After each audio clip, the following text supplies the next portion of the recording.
എല്ലാ പ്രേക്ഷകർക്കും വിദേശ വാർത്താരംഗത്തിലേക്ക് സ്വാഗതം. കൂടുതൽ വിദേശ വാർത്തകൾക്കായി ഈ ചാനൽ സബ്സ്ക്രൈബ് ചെയ്യുക. ടെൽ അവീവിലെ ജനവാസ മേഖലയിൽ ഇറാനിയൻ മിസൈലുകൾ പതിച്ചതിനെക്കുറിച്ചുള്ള വാർത്തയാണ് ഈ വീഡിയോ പങ്കുവെക്കുന്നത്.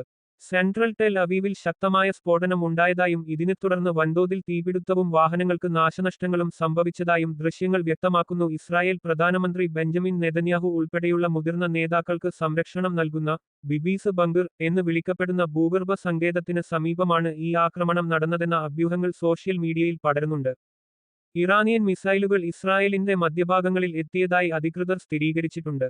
കെട്ടിടങ്ങൾക്കിടയിൽ പുക ഉയരുന്നതും തകർന്ന കാറുകളും അഗ്നിശമന സേനാംഗങ്ങൾ തീ അണക്കാൻ ശ്രമിക്കുന്നതും ദൃശ്യങ്ങളിൽ കാണാം. എന്നാൽ ഭൂഗർഭ സങ്കേതത്തിന് കേടുപാടുകൾ സംഭവിച്ചോ എന്ന കാര്യത്തിൽ ഔദ്യോഗിക സ്ഥിരീകരണം ലഭ്യമല്ലെന്ന് വിശകലന വിദഗ്ധർ ചൂണ്ടിക്കാട്ടുന്നു. കഴിഞ്ഞ കുറച്ചു ദിവസങ്ങളായി ഇറാനും ഇസ്രായേലും തമ്മിലുള്ള സംഘർഷം കടുത്തിരിക്കുകയാണ്.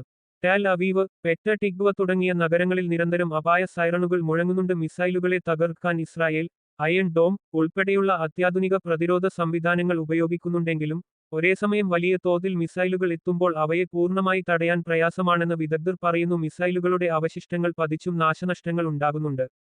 ഇസ്രായേലിലെ ജനങ്ങൾ ഭൂരിഭാഗം സമയവും ഭൂഗർഭ അറകളിലാണ് ചിലവഴിക്കുന്നത്. മിക്ക വീടുകളിലും കെട്ടിടങ്ങളിലും ഇത്തരം സുരക്ഷാ മുറികൾ നിർബന്ധമാണ്. നേരത്തെ ബി ഷമീഷ് എന്ന സ്ഥലത്ത് ഒരു സിനഗോഗിന് മുകളിൽ മിസൈൽ പതിച്ചത് വലിയ ആശങ്ക ഉണ്ടാക്കിയിരുന്നു. ഇസ്രായേലിന്റെ പ്രതിരോധ സംവിധാനങ്ങളെ തളർത്തുക എന്ന ലക്ഷ്യത്തോടെയാണ് ഇറാൻ വലിയ തോതിൽ മിസൈലുകൾ തൊടുത്തുവിടുന്നത്. നിലവിൽ അധികൃതർ തീ അണക്കാനും അവശിഷ്ടങ്ങൾ നീക്കം ചെയ്യാനും ജനങ്ങളുടെ സുരക്ഷ ഉറപ്പാക്കാനുമാണ് മുൻഗണന നൽകുന്നത്.